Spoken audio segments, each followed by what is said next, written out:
നമസ്കാരം. CBN വാർത്തകളിലേക്ക് സ്വാഗതം. ആദ്യം പ്രധാന വാർത്തകൾ.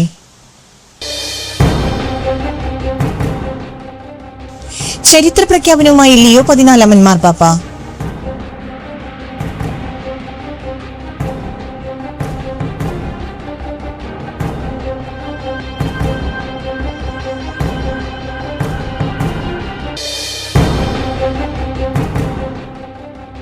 നന്ദിക്കര ശ്രീരാമകൃഷ്ണ വിദ്യാനികേതൻ സ്കൂളിൽ സുഹൈത് സംഗമം സംഘടിപ്പിച്ചു.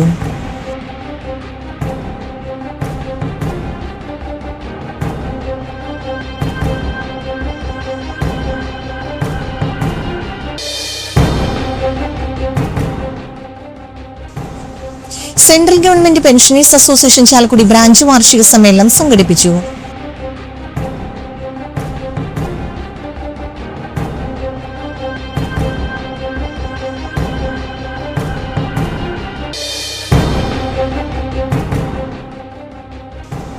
ദിവസങ്ങളുടെ കാത്തിരിപ്പിന് ശേഷം തെരഞ്ഞെടുപ്പ് ഫലമറിയാൻ ഇനി മണിക്കൂറുകൾ മാത്രം ശേഷിക്കെ 3 മുന്നണികളും തികഞ്ഞ വിജയപ്രതീക്ഷയിൽ.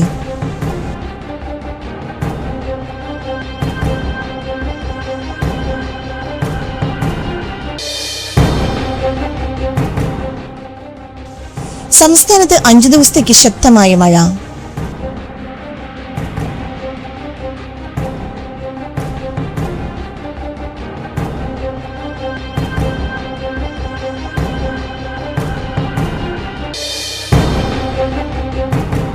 രാജ്യത്ത് ഇന്ധനവില വർദ്ധിക്കുമെന്ന് റിപ്പോർട്ടുകൾ.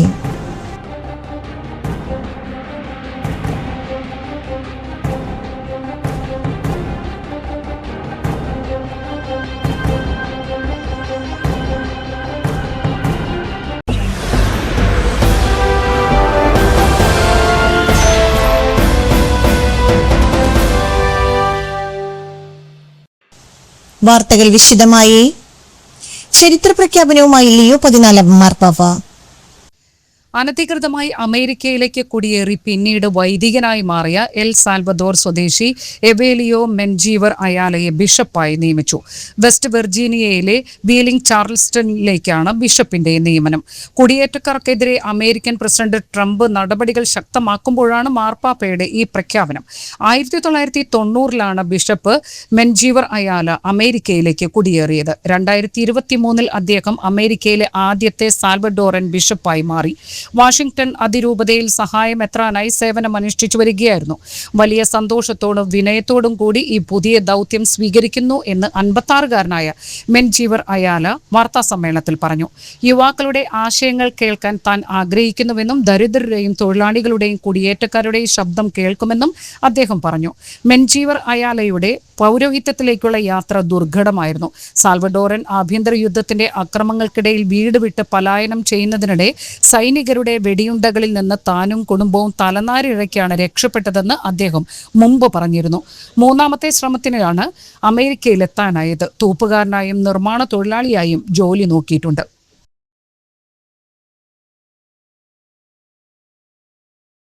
നന്ദിക്കര ശ്രീരാമകൃഷ്ണ വിദ്യാനികേതൻ സ്കൂളിൽ സുഹൈത് സംഗമം സംഘടിപ്പിച്ചു. മൂല്യബോധമുള്ള തലമുറയെ സൃഷ്ടിക്കുക, വിദ്യാലയ പ്രവർത്തനങ്ങളെ സമൂഹത്തിലേക്ക് എത്തിക്കുക എന്നീ ലക്ഷ്യവുമായി വിവിധ മേഖലകളിലെ ശ്രേഷ്ഠ വ്യക്തിത്വങ്ങളെ പങ്കെടുപ്പിച്ച് സംഘടിപ്പിച്ച സുഹൃത്ത് സംഗമത്തിൽ Kodakara Vivekananda trust chairman TC Sethumadhavan അധ്യക്ഷത വഹിച്ചു. Principal KR Vijayalakshmi, CBSE Thrissur central Sahodaya vice president doctor Binu K. Raj, Vivekananda trust രക്ഷാധികാരി doctor A. Radhakrishnan, school vice principal Ajeev Venugopal എന്നിവർ വിവിധ വിഷയങ്ങളെക്കുറിച്ച് ക്ലാസ് എടുത്തു. ജില്ലാ പഞ്ചായത്ത് അംഗം അമ്പിളി വേണു, പറപ്പൂക്കര പഞ്ചായത്ത് അംഗം KS ജോൺസൺ, വിവേകാനന്ദ ട്രസ്റ്റ് രക്ഷാധികാരി NP മുരളി, സെക്രട്ടറി KS സുഗേഷ്, treasurer Thilakan Ayyanchira, manager C. Ragesh എന്നിവർ സംസാരിച്ചു. വിദ്യാർത്ഥികൾ അവതരിപ്പിച്ച വിവിധ കലാപരിപാടികൾ പരിപാടിയുടെ മാറ്റുകൂട്ടി.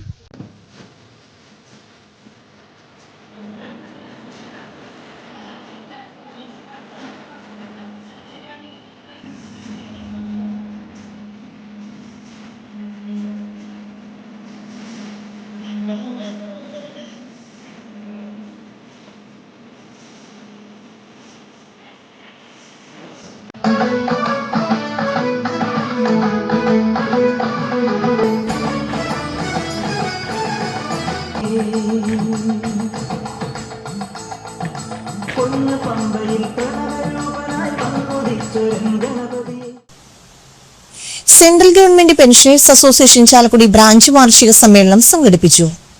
സുരക്ഷാ ഭവനിൽ നടത്തിയ സമ്മേളനം അസോസിയേഷൻ സംസ്ഥാന ജനറൽ സെക്രട്ടറി TN വെങ്കിടേശ്വരൻ ഉദ്ഘാടനം ചെയ്തു. സംസ്ഥാന സെക്രട്ടറി V ശ്രീകുമാർ മുഖ്യപ്രഭാഷണം നടത്തി. ബ്രാഞ്ച് പ്രസിഡന്റ് B സോമൻ അധ്യക്ഷനായി. ഓർഗനൈസിംഗ് സെക്രട്ടറി ഗോപിനാഥൻ, ജില്ലാ secretary PR Gopalakrishnan, joint secretary Suresh എന്നിവർ പ്രസംഗിച്ചു. ബ്രാഞ്ച് സെക്രട്ടറി K വിജയൻ പ്രവർത്തന റിപ്പോർട്ടും ട്രഷറർ KJ ദേവസി വരവ് ചെലവ് കണക്കും അവതരിപ്പിച്ചു. ചടങ്ങിൽ അസോസിയേഷൻ അംഗങ്ങളായ 80 വയസ്സ് തികഞ്ഞ 18 പെൻഷനേഴ്സിനെ ആദരിച്ചു. 8ാം ശമ്പള കമ്മീഷന്റെ പരിഗണനാ വിഷയങ്ങളിൽ പെൻഷൻകാരെ ഉൾപ്പെടുത്തി കഴിഞ്ഞ ജനുവരി 1 മുതലുള്ള ഇടക്കാല ആശ്വാസം അനുവദിക്കുക, മുതിർന്ന പൗരന്മാർക്കുണ്ടായിരുന്ന റെയിൽവേ യാത്രാ സൗജന്യം പുനഃസ്ഥാപിക്കുക തുടങ്ങിയ പ്രമേയങ്ങൾ യോഗം അംഗീകരിച്ചു. ശമ്പള കമ്മീഷനോ മറ്റ് ഏജൻസികളോ എന്ത് ശുപാർശ ചെയ്താലും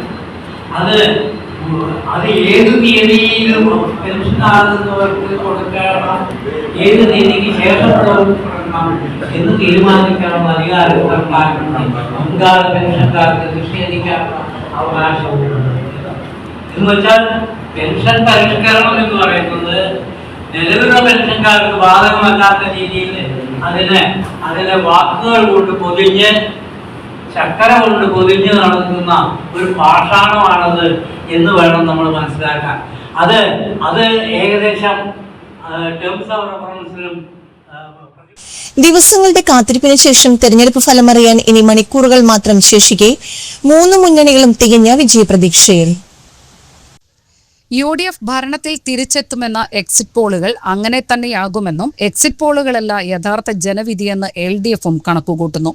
വോട്ടിംഗ് ശതമാനം 20% ഉയർത്തി പ്രബല ശക്തിയാകാൻ കഴിയും എന്നാണ് NDAയുടെ വിലയിരുത്തൽ. കോൺഗ്രസിൽ മുഖ്യമന്ത്രി സ്ഥാനം ഉറപ്പിക്കാൻ ബലാബലം തുടരുമ്പോൾ ചർച്ചയുടെ ആവശ്യമില്ലെന്നും പിണറായി ക്യാപ്റ്റനായി 3ാം സർക്കാർ രൂപീകരിക്കും എന്നുമാണ് LDF നേതാക്കൾ പങ്കിടുന്ന പ്രതീക്ഷ. ഭൂരിഭാഗം സർവേകളും തങ്ങൾക്ക് അനുകൂലമായ ഫലങ്ങൾ പ്രവചിച്ചതിന്റെ ആത്മവിശ്വാസം UDFിനുള്ളത്. 90 വരെ സീറ്റുകൾ തങ്ങൾക്ക് അനുകൂലമാകും എന്നാണ് UDF ഉറച്ചു വിശ്വസിക്കുന്നത്. എന്നാൽ എക്സിറ്റ് പോൾ ഫലങ്ങൾ പാടെ തള്ളുകയാണ് LDF. സംസ്ഥാനത്ത് ഭരണവിരുദ്ധ വികാരം തെരഞ്ഞെടുപ്പിൽ പ്രതിഫലിച്ചില്ലെന്നും നേരിയ ഭൂരിപക്ഷമായാലും കേരളത്തിൽ ഭരണ തുടർച്ച ഉറപ്പ് എന്നാണ് LDF നേതാക്കൾ പ്രകടിപ്പിക്കുന്നത്. 1 മുതൽ 5 സീറ്റ് വരെ നേടുമെന്ന പ്രതീക്ഷയിലാണ് BJPയും. കേരളത്തിൽ NDA മികച്ച മുന്നേറ്റം ഉറപ്പെന്ന് BJP നേതാക്കളും പറയുന്നു. ഇത്തവണ വോട്ടിംഗ് ശതമാനം 20ലേക്ക് ഉയരുമെന്നും NDA കേരളത്തിലെ നിർണായക ശക്തിയാകുമെന്നുമാണ് BJP വിലയിരുത്തൽ. എക്സിറ്റ് പോളുകളും NDAക്ക് ആത്മവിശ്വാസം നൽകുന്നുണ്ട്. മോദിയുടെ വികസന പ്രവർത്തനങ്ങൾ മുൻനിർത്തിയുള്ള ദേശീയ നേതാക്കളുടെ പ്രചാരണവും ന്യൂനപക്ഷ നായർ ഈഴവ വോട്ടുകളും ഇത്തവണ കൂടുതൽ ലഭിച്ചെന്നും സംസ്ഥാനത്ത് തൂക്കുസഭ വരുമെന്നും BJP വിലയിരുത്തുന്നു. അതേസമയം നിയമസഭാ തെരഞ്ഞെടുപ്പിലെ വോട്ടെണ്ണലിനുള്ള ഒരുക്കങ്ങൾ ഏറെക്കുറെ പൂർത്തിയായി. ഇന്നുകൂടി ജീവനക്കാർക്കുള്ള പരിശീലനമുണ്ട്. രാവിലെ 8 മണിയോടെ വോട്ടെണ്ണൽ ആരംഭിക്കും. 11 മണിയോടെ കേരളം ആര് ഭരിക്കുമെന്ന് അറിയാൻ കഴിയും.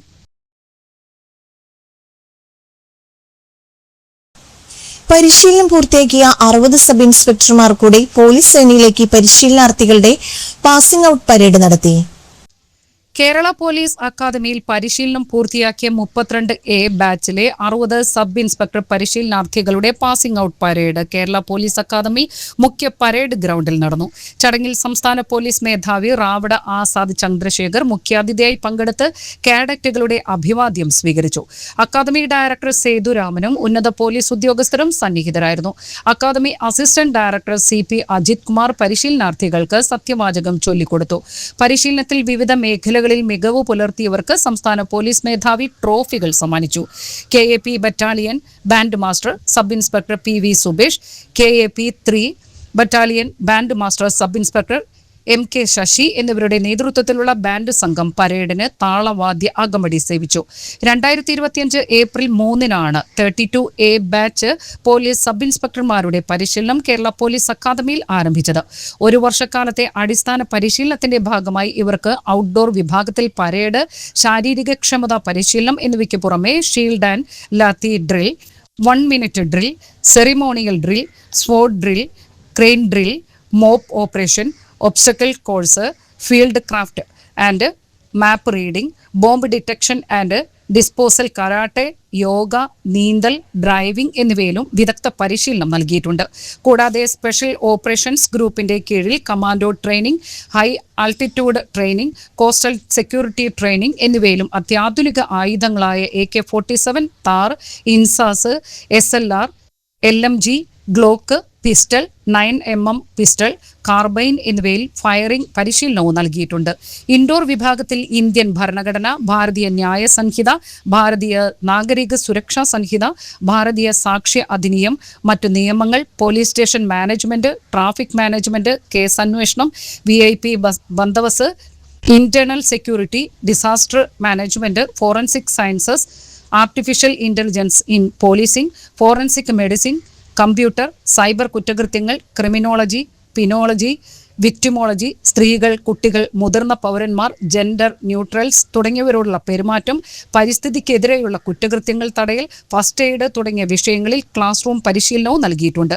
കൂടാതെ പ്രളയക്കെടുതികൾ പോലുള്ള പ്രകൃതി ദുരന്തങ്ങളിൽ ജനങ്ങളുടെ സുരക്ഷ ഉറപ്പുവരുത്തുന്നതിനു വേണ്ടി ഡിസാസ്റ്റർ മാനേജ്മെന്റ് എന്ന വിഷയത്തിൽ ഇവർക്ക് നാഷണൽ ഡിസാസ്റ്റർ റെസ്പോൺസ് ഫോഴ്സിലെ വിദഗ്ധർ പ്രായോഗിക പരിശീലനം നൽകിയിട്ടുണ്ട്. കോസ്റ്റൽ സെക്യൂരിറ്റി പ്രായോഗിക പരിശീലനം കൊച്ചി നേവൽ ബേസിലും ഫോർട്ട് കൊച്ചി തീരദേശ പോലീസ് സ്റ്റേഷനിലും, ഫോറൻസിക് മെഡിസിൻ പ്രായോഗിക പരിശീലനം തൃശൂർ മെഡിക്കൽ കോളേജ് ആശുപത്രിയിലും ലഭ്യമാക്കിയിരുന്നു.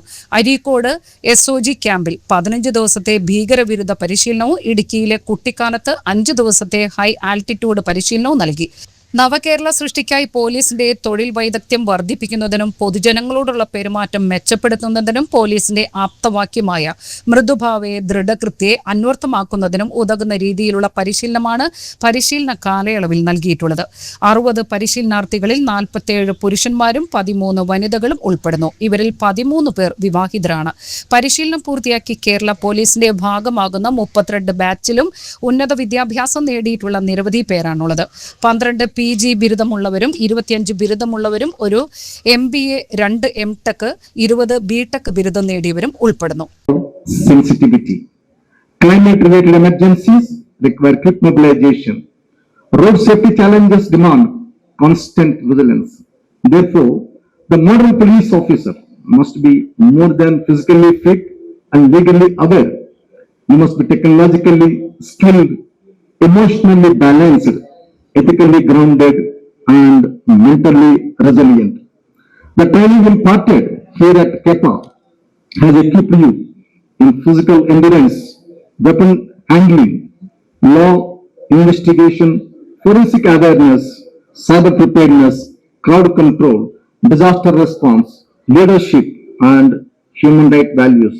But let me remind you, training is the foundation, it is not the destination. Your real classroom begins tomorrow. The police station will teach you patience. The field will teach you courage. The public will teach you empathy. Challenges will teach you leadership. Mistakes, if any. സംസ്ഥാനത്ത് 5 ദിവസത്തേക്ക് ശക്തമായ മഴ. വിവിധ ജില്ലകളിൽ കേന്ദ്ര കാലാവസ്ഥാ വകുപ്പ് yellow alert പ്രഖ്യാപിച്ചു. 7 ജില്ലകളിലാണ് യെല്ലോ അലർട്ട് ഉള്ളത്.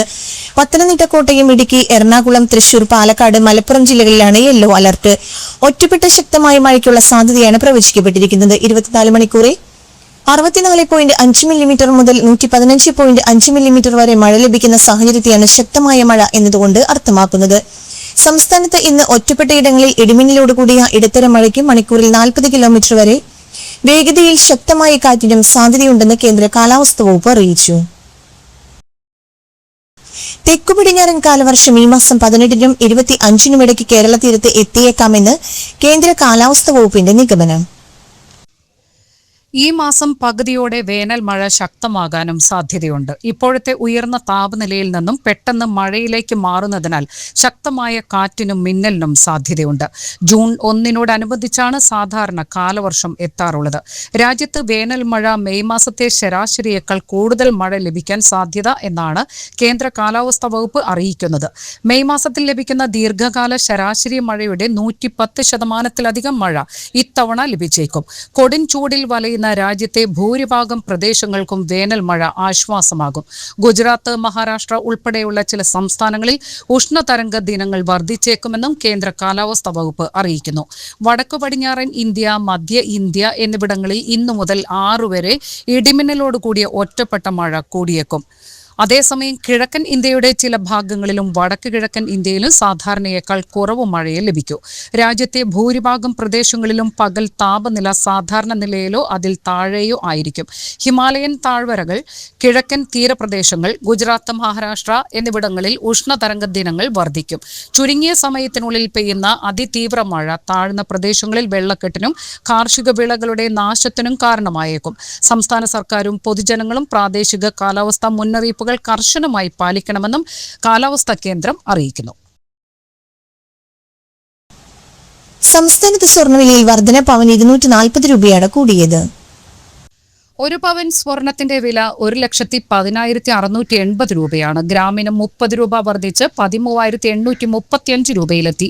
എണ്ണവില കുത്തനെ ഉയർന്നതിനെ തുടർന്ന് കഴിഞ്ഞ ഏതാനും ദിവസങ്ങളിലായി സ്വർണ്ണവിലയിൽ ഇടിവാണ് ഉണ്ടായത്. വെള്ളിയാഴ്ച രാവിലെ പവന് 280 രൂപ കുറവിലാണ് വ്യാപാരം ആരംഭിച്ചത്. 22 ക്യാരറ്റ് സ്വർണത്തിന് ഉച്ചതിരിഞ്ഞ് വില വീണ്ടും കുറയുന്ന കാഴ്ചയ്ക്കാണ് ഇന്നലെ വിപണി സാക്ഷിയായത്. 1,440 രൂപ ഇടിഞ്ഞതോടെ വില 1,10,280 രൂപ എന്ന നിലയിലെത്തി. വൈകുന്നേരം വീണ്ടും പവന് 560 രൂപ കൂടി കുറഞ്ഞു. ഇതോടെ 3 തവണയായി പവന് 2,280 രൂപ കുറഞ്ഞു. എന്നാൽ രാത്രിയോടെ പവന് 720 രൂപയുടെ വർധനവോടെ 1,10,440 രൂപയിലെത്തിയിരുന്നു. പശ്ചിമേഷ്യൻ സംഘർഷം തുടരുന്നത് അടക്കമുള്ള വിഷയങ്ങളാണ് സ്വർണ്ണവിലയിൽ പ്രതിഫലിക്കുന്നത്. ഇറാനുമായുള്ള വെടിനിർത്തൽ അമേരിക്ക നീട്ടിയെങ്കിലും സമാധാന ചർച്ചകളിലെ അനിശ്ചിതത്വവും ഹോർമോസ് കടലിടുക്കിലെ തുടർച്ചയായ തടസ്സങ്ങളുമാണ് ആഗോള വിപണിയിൽ എണ്ണവില ഉയർന്നു നിൽക്കാൻ കാരണം. ജനുവരി 29 രേഖപ്പെടുത്തിയ 1,31,160 രൂപയാണ് സ്വർണ്ണവിലയിലെ റെക്കോർഡ്. ഡിസംബർ 23 പവൻ വില ആദ്യമായി 1 ലക്ഷം കടന്നത്. രാജ്യത്ത് ഇന്ധനവില വർദ്ധിക്കുമെന്ന് റിപ്പോർട്ടുകൾ. പെട്രോളിനും ഡീസലിനും ലിറ്ററിന് 4 മുതൽ 5 രൂപ വരെ കൂടിയേക്കും. ഗാർഹിക സിലിണ്ടറിന് 40 രൂപ മുതൽ 50 രൂപ വരെ കൂടിയേക്കും.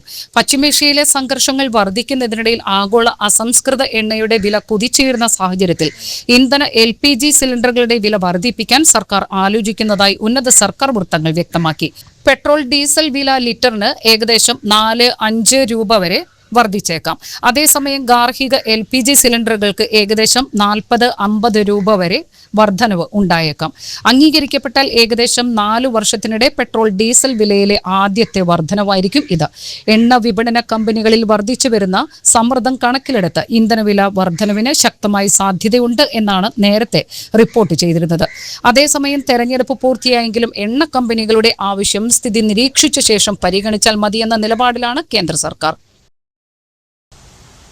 മുണ്ടത്തിക്കോട് വെടിക്കെട്ട് പുരസ്ഫോടനത്തിന്റെ അന്വേഷണത്തിന് സർക്കാർ നിയമിച്ച ജുഡീഷ്യൽ അന്വേഷണ commission justice CN Ramachandran Nair ജില്ലയിലെത്തി. അപകടത്തിൽ ചികിത്സയിൽ കഴിയുന്നവരെയും മുണ്ടത്തിക്കോട് വെടിക്കെട്ട് പുരസ്ഫോടന സ്ഥലവും സന്ദർശിച്ചു.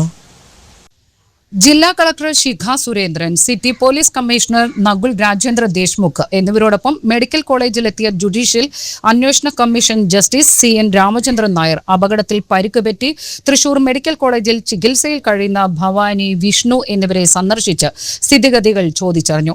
മെഡിക്കൽ കോളേജ് പ്രിൻസിപ്പാൾ ഉൾപ്പെടെയുള്ള മെഡിക്കൽ കോളേജ് അധികൃതർ ചികിത്സാ ക്രമീകരണങ്ങളെ സംബന്ധിച്ച് വിശദീകരിച്ചു. മെഡിക്കൽ കോളേജ് സന്ദർശനത്തിന് ശേഷം മുണ്ടത്തിക്കോട് വെടിക്കെട്ടുപുര അപകട സ്ഥലം സന്ദർശിച്ചു. ജില്ലാ collector Shikha Surendran, city police commissioner Nakul Rajendra Deshmukh, ADMR Manoj എന്നിവർ അപകടത്തെക്കുറിച്ചും രക്ഷാപ്രവർത്തനത്തെക്കുറിച്ചും വിശദീകരിച്ചു. തുടരന്വേഷണം സർക്കാർ നിശ്ചയിക്കുന്ന ടേംസ് ഓഫ് റഫറൻസിന് അനുസൃതമായി സ്വീകരിക്കുമെന്ന് കമ്മീഷൻ അറിയിച്ചു. അപകട സ്ഥലത്ത് നിന്നും ശരീരാവശിഷ്ടങ്ങൾ വേഗത്തിൽ കണ്ടെത്തുന്നതിനും ദുരിതാശ്വാസ പ്രവർത്തനങ്ങൾ കൃത്യമായി ഏകോപിപ്പിച്ചതിനും ജില്ലാ പോലീസും ജില്ലാ ഭരണകൂടവും നടത്തിയ ഇടപെടലുകളെ അദ്ദേഹം അഭിനന്ദിച്ചു. നിയമസഭാ തെരഞ്ഞെടുപ്പ് ഫലപ്രഖ്യാപനം മെയ് 4 നടക്കാനിരിക്കെ തൃശൂർ റൂറൽ ജില്ലയിൽ ക്രമസമാധാനം ഉറപ്പാക്കാൻ തൃശൂർ റൂറൽ ജില്ലാ പോലീസ് മേധാവി V. കൃഷ്ണകുമാർ IPSന്റെ നേതൃത്വത്തിൽ വിപുലമായ സുരക്ഷാ സംവിധാനങ്ങൾ ഒരുക്കി തൃശൂർ റൂറൽ പോലീസ്. ആഹ്ലാദ പ്രകടനങ്ങൾ അതിരുവിടാതിരിക്കാനും അനിഷ്ട സംഭവങ്ങൾ ഒഴിവാക്കാനും അക്രമമാകാതിരിക്കാനായി 1500 പോലീസ് ഉദ്യോഗസ്ഥരെ റൂറൽ ജില്ലയിൽ ഡ്യൂട്ടിക്കായി നിയോഗിച്ച് കർശനമായി സുരക്ഷാ ക്രമീകരണമാണ് ഏർപ്പെടുത്തിയിരിക്കുന്നത്. കൂടുതൽ വാഹന പെട്രോളിംഗും പിക്കറ്റ് പോസ്റ്റുകളും ഏർപ്പെടുത്തിയിട്ടുണ്ട്. പൊതുമുതൽ നശീകരണം, വ്യക്തികൾക്കും സ്ഥാപനങ്ങൾക്കും വീടുകൾക്കും നേരെയുള്ള അതിക്രമങ്ങൾ എന്നിവയ്ക്കെതിരെ ശക്തമായ നിയമ നടപടികൾ സ്വീകരിക്കുമെന്നും തൃശൂർ റൂറൽ ജില്ലാ പോലീസ് മേധാവി ബി കൃഷ്ണകുമാർ IPS പറഞ്ഞു. തൃശൂർ റൂറൽ ജില്ലയിലെ വോട്ടെണ്ണൽ കേന്ദ്രമായ ഇരിങ്ങാലക്കുട ക്രൈസ്റ്റ് കോളേജ് പരിസരം കനത്ത കാവലിലാണ്. പാസില്ലാത്ത ആരെയും വോട്ടെണ്ണൽ കേന്ദ്രത്തിനകത്തേക്ക് പ്രവേശിപ്പിക്കില്ല. വോട്ടെണ്ണൽ കേന്ദ്രത്തിന് പുറത്തെ ദൃശ്യങ്ങൾ CCTV ക്യാമറകൾക്ക് പുറമെ ഡ്രോണുകൾ ഉപയോഗിച്ചും നിരീക്ഷിക്കും. കലാപമുണ്ടാക്കാൻ ശ്രമിക്കുന്നവരെ ദൃശ്യങ്ങളുടെ സഹായത്തോടെ തിരിച്ചറിഞ്ഞ് ജാമ്യമില്ലാ വകുപ്പുകൾ പ്രകാരം നടപടിയെടുക്കും. വ്യക്തികൾക്കും സ്ഥാപനങ്ങൾക്കും നേരെയുള്ള അതിക്രമങ്ങൾ തടയാൻ പ്രത്യേക പെട്രോളിംഗ് സംഘങ്ങളെയും നിയോഗിച്ചിട്ടുണ്ട്. ബൈക്ക് അപകടത്തിൽ പരിക്കേറ്റ് വിശ്രമത്തിലായിരുന്ന യുവാവ് ന്യൂമോണിയ ബാധിച്ചു മരിച്ചു. ബൈക്ക് നിയന്ത്രണം വിട്ട് KSCB പോസ്റ്റിലിടിച്ച് ഗുരുതരമായി പരിക്ക് പറ്റി ചാലക്കുടി സെന്റ് ജെയിംസ് ആശുപത്രിയിലും തുടർന്ന് തൃശൂർ മെഡിക്കൽ കോളേജിലും ശേഷം ആരോഗ്യനില മെച്ചപ്പെട്ട് വീട്ടിൽ വിശ്രമത്തിലുമായിരുന്ന 26 വയസ്സുള്ള ആൻസൺ ആന്റോയാണ് വെള്ളിയാഴ്ച രാത്രി മരിച്ചത്. വെള്ളിക്കുളങ്ങര കുടുങ്ങ കാഞ്ഞിരത്തിങ്ങൽ ആൻജുവിന്റെയും ഷൈജുടെയും മകനാണ്. 2019 താഴൂർ പള്ളിക്ക് സമീപമായിരുന്നു അപകടം. സംസ്കാരം ഞായറാഴ്ച ഉച്ചകഴിഞ്ഞ് 3:30 കുടുങ്ങ സെന്റ് സെബാസ്റ്റ്യൻ പള്ളി സെമിത്തേരിയിൽ.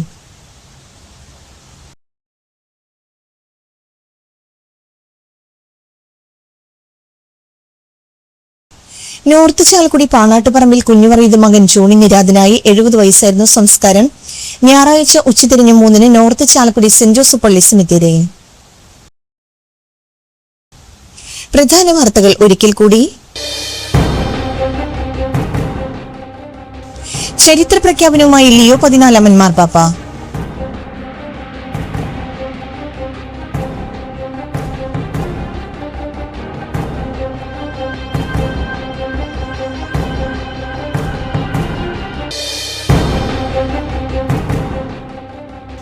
നന്ദിക്കര ശ്രീരാമകൃഷ്ണ വിദ്യാനികേതൻ സ്കൂളിൽ സുഹൈത് സംഗമം സംഘടിപ്പിച്ചു.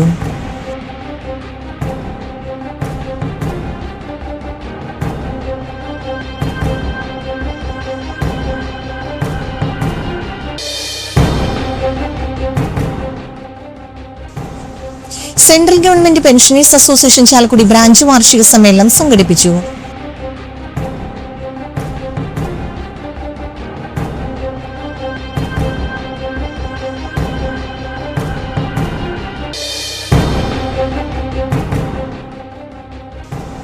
ദിവസങ്ങളുടെ കാത്തിരിപ്പിന് ശേഷം തെരഞ്ഞെടുപ്പ് ഫലമറിയാൻ ഇനി മണിക്കൂറുകൾ മാത്രം ശേഷിക്കെ 3 മുന്നണികളും തികഞ്ഞ വിജയപ്രതീക്ഷയിൽ.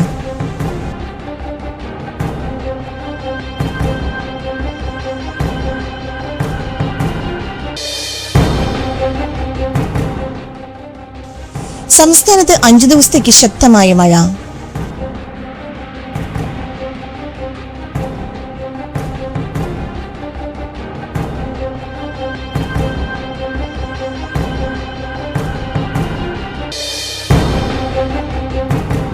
രാജ്യത്ത് ഇന്ധനവില വർദ്ധിക്കുമെന്ന് റിപ്പോർട്ടുകൾ.